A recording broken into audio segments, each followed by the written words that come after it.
This kind of question comes up every year in JAMB UTM examination. So in the next 2 to 4 minutes, I will be answering this question. It says a body accelerates uniformly from rest at 6 meters per second squared for 8 seconds. So this question is on motion, particularly velocity time graph.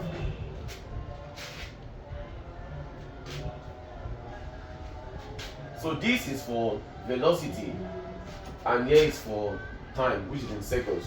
So we are told that the body accelerates uniformly from rest. So whenever you have an object starting from rest, that means that the initial velocity is 0.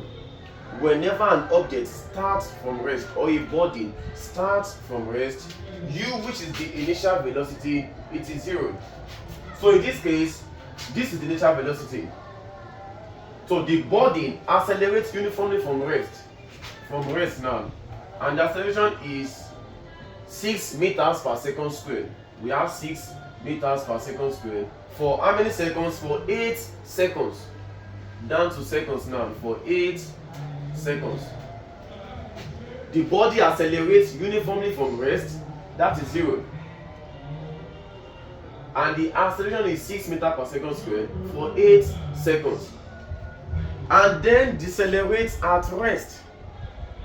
So whenever an object decelerates, final velocity v, it is 0.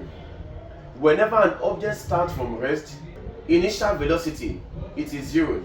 But whenever the object undergoes deceleration, the final velocity, which is v, it is 0 meters per second. So now the object comes down to rest.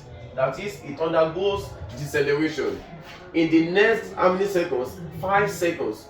So that will be 13. Let me just move this essay down. So the acceleration part is for 8 seconds. Then in the next 5 seconds, it undergoes deceleration. So if I add 5 to the 8, we are going to have 13. So that means from this graph, we can say we have 2 things there. We have a part for the acceleration, then we have a part for the deceleration. Segment A here represents that of the acceleration, where the body undergoes acceleration, and then section B tells us where the body undergoes deceleration. So now, what is the question? The question says that we have to calculate the magnitude of the deceleration. So we want to get the value for the deceleration.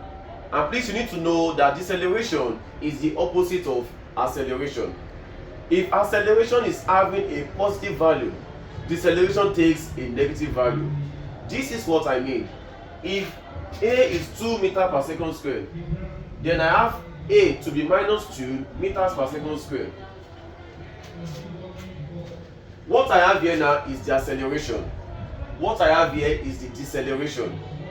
The negative sign has shown that the body undergoes deceleration, but the positive sign here tells us that the body undergoes acceleration. So please, let's try to answer the question. So for us to get this, we need to take note of some formulas. Number 1, from the equation of motion, we have v to be equals to u plus at. We have v squared to be equals to u squared plus 2as. We have s to be equals to ut plus half at squared. Then we also have s to be v plus u over 2 multiplied by t. So we need to take note of these formulas. So now we want to get the deceleration. Deceleration now has its designated symbol to be a. Like I said then, that a is the acceleration, a also means the deceleration. So for me to get the deceleration, we need to know the formula. And like we have here now, we have 4 formulas written here. This involves acceleration, this a here also involves acceleration, here involves acceleration. So to answer this, let's pick it one after the other. For the segment A, that is where acceleration takes place. So now for segment A, we have that the initial velocity is 0, u is 0. Like I said, whenever an object starts from rest, u is 0. Then the acceleration is 6 meters per second squared. What then do we need to take note of? The time it takes for the object to undergo acceleration, it is 8. Time there is 8 seconds. Then we need to get the velocity, which is the final velocity for the accelerated part. When the body undergoes acceleration, the u, which is the initial velocity, is 0 meter per second. So we need to get the v. So from here now, we can get v to be u plus at if you pick this formula. So v now will give us, our u is 0. 0 now plus, what is a? A is 6. So 6 multiplied by, what is t? T is 8. So v now will be 0 plus 48. And then we have the v to be 48 meters per second.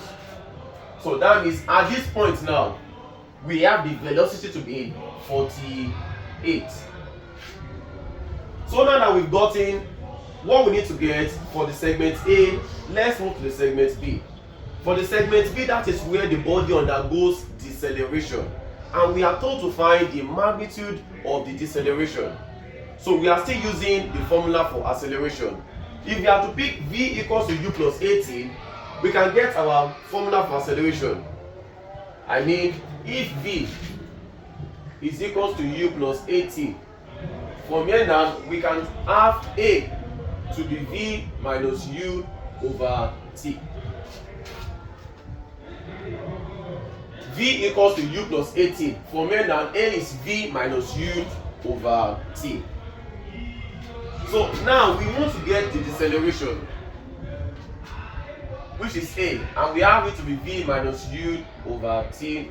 And I said that whenever an object undergoes deceleration, or whenever a body undergoes deceleration, the final velocity, which is v, is 0 meters per second. So here now, the v is 0. Then what will now be the initial velocity? This is what we have to be the 48 meters per second. When the body undergoes acceleration, the v is 48 meters per second. So if the body is undergoing deceleration, the initial velocity will be 48 meters per second. During acceleration, the final velocity that we have will be the initial velocity for deceleration. Let me say it again. During deceleration, the initial velocity is always the final velocity for the acceleration. So here will be 48, then over the time it takes the object to undergo deceleration. That's from here to here, which is 13 minus 8, and then we have it to be 5. So a now will give us minus 48 over 5. And then we're going to have this to be,